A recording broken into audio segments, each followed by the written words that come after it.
Орон их сургуулийн дэргэдэх боловсролын мэдээллийн төвөөс эрдэмтэн судлаач нарыг сонгож ярилцсан.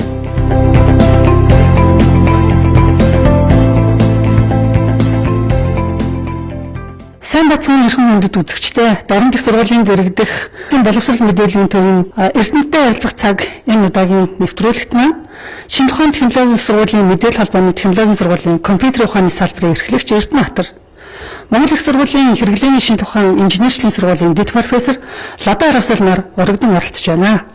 Сайхан орж байна уу? Орон их сургуулийн дэргэдэх боловсрол мэдээллийн төвийн хооморт морилон саацанд баярлалаа.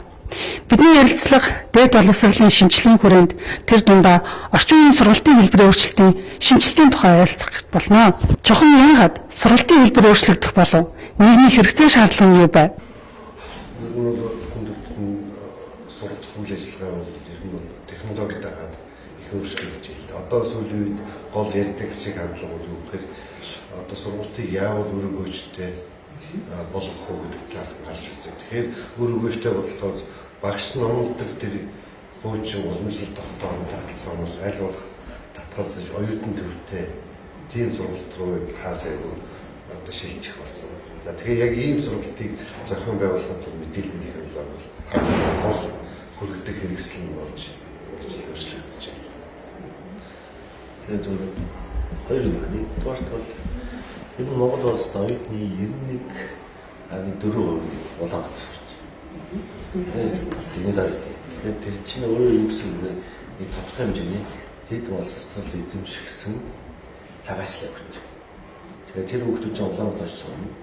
Улаанбаатарт төгсөндөө тэндээ ажиллан тэндээ. Тэгээд бас оноо тэндээ. Тэгээд оны таатай Улаанбаатарт амьдарч байгаа гол үндэс бас нэг юм ирэхгүй.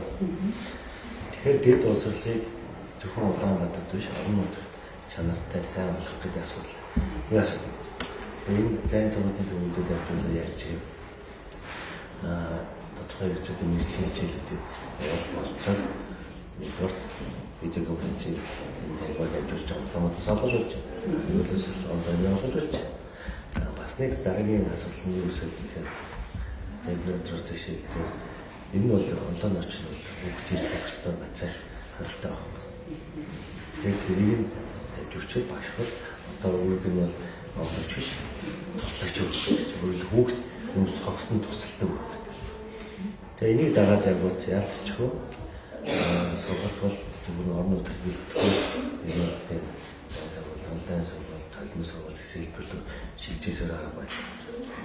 Энэ хоёр гол шалтгаан болно гэдэг зайн сургалтын ачаалтыг зөвсөн энэ зайн сургалтын төвүүдийг илүү үүдүүд ажиллах шаардлагыг бол онцлуулж байгаа. Тэгэхээр энэ дэд боловсролын шинжилгээний хүрээнд сургалтын хэлбэр дундаа одоо зайн сургалтын тухай нэлээд яригдчихэж шүү дээ. Тэгэхээр зайн сургалтын төвүүд өөр Монголын хэмжээнд хичнээн байгаа юм байна тийм. За нэг одоо нэгсэндээ хаана амьдарч байгаа хүмүүс энийг бас хэрэглэх боломж өгөх гэж байна. Энэ сүүлийн жилүүд энэ манай боловсролын салбарт хэрэгжиж байгаа энэ дэд боловсролын шинжил хөтөлбөрийн үрээд бол энэ сайн сургалтын төвийг бол 5 сургуулийг төшөөлж байгуулсан.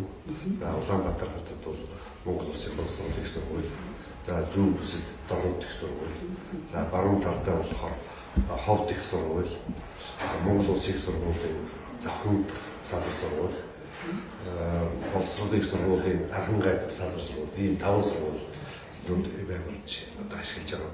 Тэгэхдээ энэ 5 сургуулийг ингэж сонгохдоо гол манай салбарын одоо байгууллагаас баримталж байгаа гол чиг шугамлаар гол нь бол багш бэлтгэдэг сургуулиудыг илүү төрхөө эхний ээлжинд одоо энэ зайн сургалтын төвүүдтэй болох асуудлыг ингэ тавьж байгаа. Зайн сургалтын төвийг одоо гомдох сургууль дээр тохиолдол байгаа гэдэг чинь тийм зөвсгөө. Тэгэхээр энэ сургалтын төвийг үйл ажиллагаа явуулаад тэгэхээр удаж байгаа энэ ямар үйл ажиллагаанууд явагдах юм бол тийм иргэд бас сонирхож иж магадгүй. Тэгэхээр зөв бид одоо энэ орон их сургууль дээр хэд өдөр ажиллаж байна. Тэгэхээр орон их сургуулийн онцлогийг харахаар бас их бас сонирхолтой дүр зураг харагдаж байна. Өөрөөр хэлбэл орон их сургууль бол нийт оюутан дотор харьцуулахад бол гадаад оюутан бас нэлээд өндөр хувийн эзэдэх юм байна. Хувийн хэмжээ өндөр байна. Дээр нь гадаадын мэргэжилтэн багш нар бас энэ сургуульд нэлээд ажилдаг юм туршиж байгаа байна. Гадаад банкны ажиллагаа нэлээд мөрөгжөнд хэлж байгаа юм байна. За дээр нь энэ сургуулийн технологиг хараад байх дээр бол ичнээ сургуультууд бас нэлээд бас тодорхой жин дарж байна. Хөрвөх сургуультууд. Тэгэхээр бид бол энэ зайн сургуулийн төвийг одоо аль чиглэл рүү одоо төлхөө ашиглах талаас бидний одоо зөвлөгчдийн зүгээс харахад бол яг энэ саний ярьдаг бүлэг байна шүү дээ. Одоо гадаад оюутан руу зорилт төлөв, гадаад оюутан руу чиглэсэн ийм сургалтууд байж болох гэдэг. Тэгэхээр хөрвөх сургалтанд дээр ичнээс. Тэгээ ягаад тэгэхээр бол энэ сургалтанд хамрагч байгаа улсууд бол цаанаа бол ажлын байртай учраас бол мэдээллийн технологиг ашиглаад энэ сургалтанда одоо зайнаас бүрдэх бололцоо нь бол арай илүү өндөр ийм ажилладаг. Тэгэхээр энэ чиглэлд явах болов гэж бид төсөөлж байна. Энэс болоос тагнаас хооцож чадахгүй хүмүүсийг алуулах боломж авах гэдгээс ялж хөрөс сургууль нийтийн сургуультай хоол зорилгогүй байна. Нөгөөлөөс бол хатад оюутны тоо их байгаа гэдгээр өөрөөр Монгол оюутнууд мөрийн оюутнуудыг яаж татах гэдэг зүг рүү бол бас энэ сургуулийн нэг чиглэлээр бас явах хэрэгтэй болчихж байгаа. Тэнд чинь ба тэнд байгаа хүмүүс чинь эрхэл сургуулиас тодорхой хэмжээний хичээл үзэх хэрэгтэй. Ажил гэрэл үсгэж авах хэрэгтэй гэхээр тэр сургалт бол уусаа олгын хэлбэр рүү явуулчаад чигсэн тэр өөрөөр хүмүүсүүдийг өөрөөр болоос 11 сургалт эзэх ирээдүйн эзэгчнэр чигсэн тийм сургалт явах нэг тийм хэлбэр бол явах дэшгүй шалгаа. Энэ нь зөвхөн олон улсын туршлага юу харахад бол олон улсад бол бакалавр сургалт гэдэг энэ боловсролын бол нээлттэй болгох олон нийтэд тэр ачаалт хүргэх гэдэг асуудал бол түгээмэл болсон. Тэр утгаараа бол энэ бол онцгой санал бас амин нэг хичээлүүдтэй тэр нээлттэй болгож ялангуяа тэр хөлбөмбөгийн ирээдүйн эзэгчнэр чиглэсэн хичээлүүд явах нэг зохистой болж байна. Тэгэхээр зайны сургалтын төвийн үйл ажиллагаанд тухайн хүн орон зайнаас үл хамааран цаг хугацаанд бас үл хамааран сурах боломж олгож байгаа юм байна гэсэндээ одоо манай дорнод их сургуулийн бакалаврын болон агсын түвшний сургалтуудын хөтөлбөрүүд ингээ харж байхад бол дандаа нийгмийнхаа одоо дэлгэрсэн дээр тулгуурсан багчаад за тухайн бол агсын түвшний сургалтыг бид нар зөвхөн боловсрол судлал бизнесийн удирдлага менежментийн чиглэлээр эхлүүлжсэн бол өнөөдөр орон нутгийн хэрэгцээнд тулгуурлаад төрийн захиргааны удирдлага ингээ бас нээсэн багчаатай. Тэгэхээр тэр болон нөгөө төрийн албаагчд маань ажиллаж шүгдүүлээд танхимдуудаас сурах боломж төсөл бас байдаггүй л дээ. Тэгэхээр жилдээ 2 удаагийн цугларалтын нэг цугларалтын танхимдаа нэг цугларалтын онд одоо зайнаас суралцах ийм боломжийг бүрдүүлж өгсөн ийм сургалт гэж харах гэдэг байгаа шүү дээ. Одоо юм тий. Гэхдээ хоёр талтай. Нэг нь бол танхимд ирж чадахгүй хүмүүс суралцах боломжийг бий болгож чаддаг. Нөгөө талаас бол холбоо сургалт хэлбэр юу вэ гэхээр ер нь хүн үзэх ёстой мөр өөрчлөлт үзчихээд яг танхимд юу их өөр тэр илүү батжуулах юм. Тэгэхээр тэрхээр нөгөө хүн чинь бол танхимд орж иржээд анх удаагаар шинэ юм сонсдог гэсэн бол тэгэхгүй тэрийг өөрчлөлт үзчихээд юм. Танхимд нөгөө багш нь ойлгохын тусалж байгаа гэдэг хэлбэр. Ингээд ирэхэд нөгөө хичээлийн илүү сайн ойлгох гэдэг талбай явж байгаа учраас юм хоёр талтай. Илүү прагматик сургалтад байна шүү дээ. Энэ бол танхимд чадахгүй зориулсан. Тэр онлайн сургалт нөгөө нь бол илүү их ойлгоход нь чиглэсэн холбоо сургалт гэдэг юм.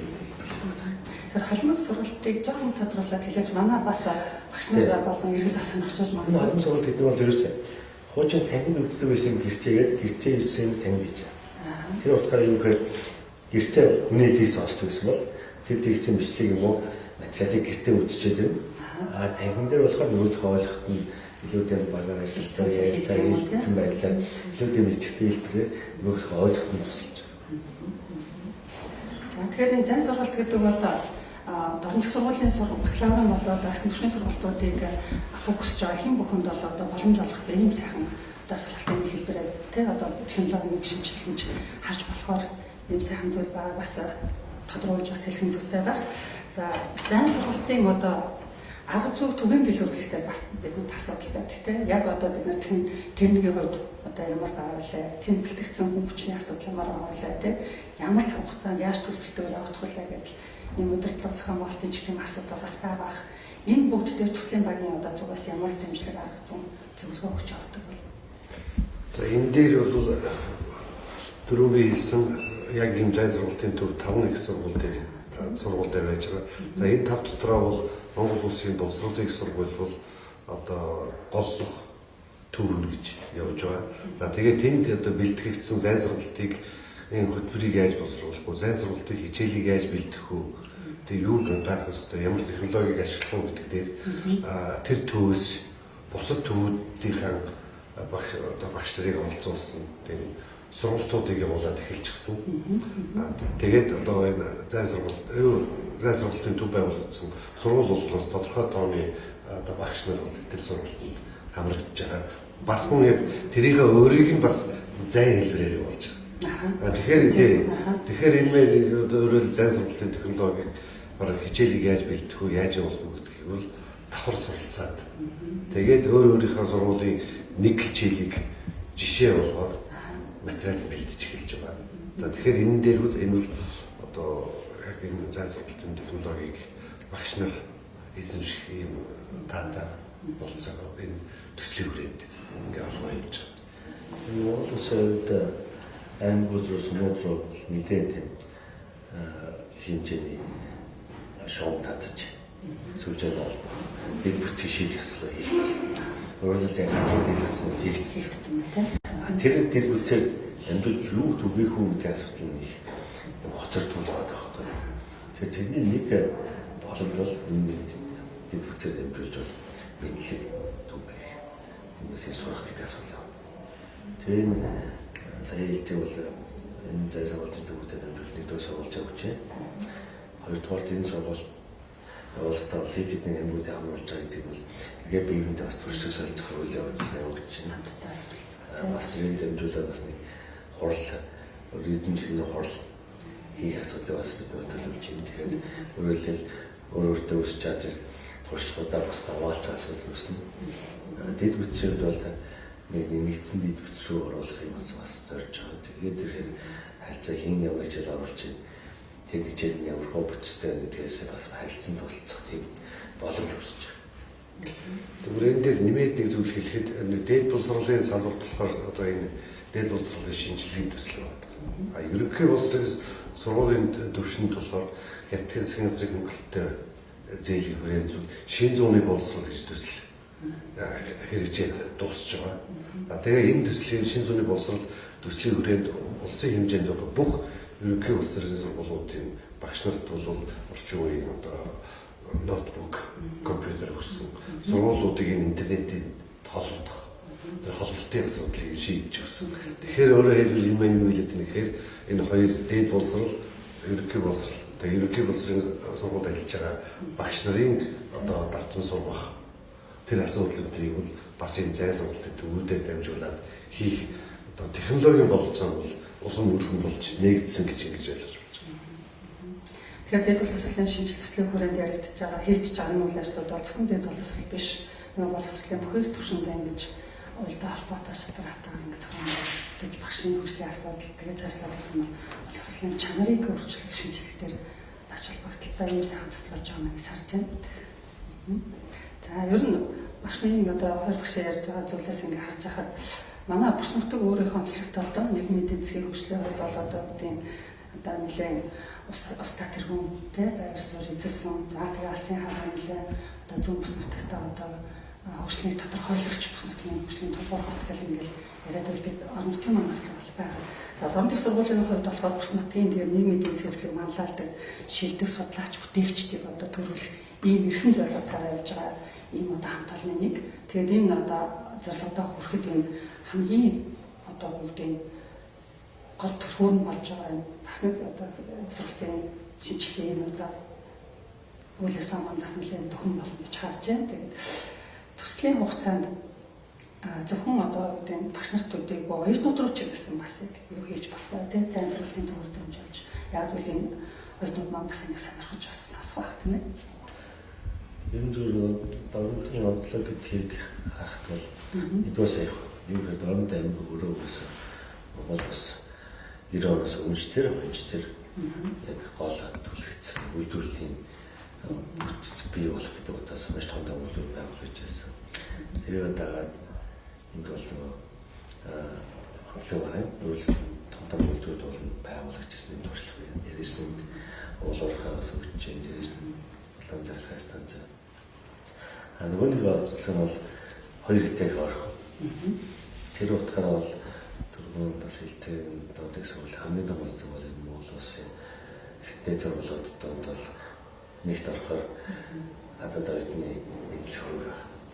Ийшээ ч ихсэн бодлоо гэдэг бол бас нэг талаас бол их чухал бодлоо.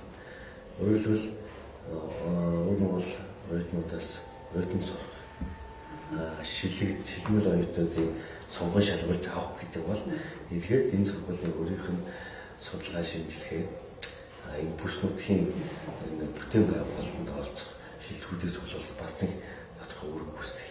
Энэ бол онцлог болж байна. Тэгэхээр тийшээ жигэлсэн гэдэг утгаараа бол бас нэг зай сургалтын бас тодорхой үнээр оруулах боломжтой байна. За тэгээд бидний ярилцлага одоо богино товч тодорхой байсан байх гэж итгэж байна. За бидний урилгыг хийж авч бас одоо шинэ мэдээлэл өгсөн та бүхэндээ баярлалаа. Ажлын амжилт хүсье. Дорнох сургуулийн дэргэд боловсрол мэдээллийн түвшинд хүнтэй ярилцах цагийн энэ удаагийн нэвтрүүлгийг өгөр өндөрлөж байна. Дараа иргэн уулзлаа. Түр баярлалаа. Орон дэх сургуулийн дэргэдэх боловсролын мэдээллийн түвшинд Эрдэнэтийн судлаач нарыг сонгож ярилцсан.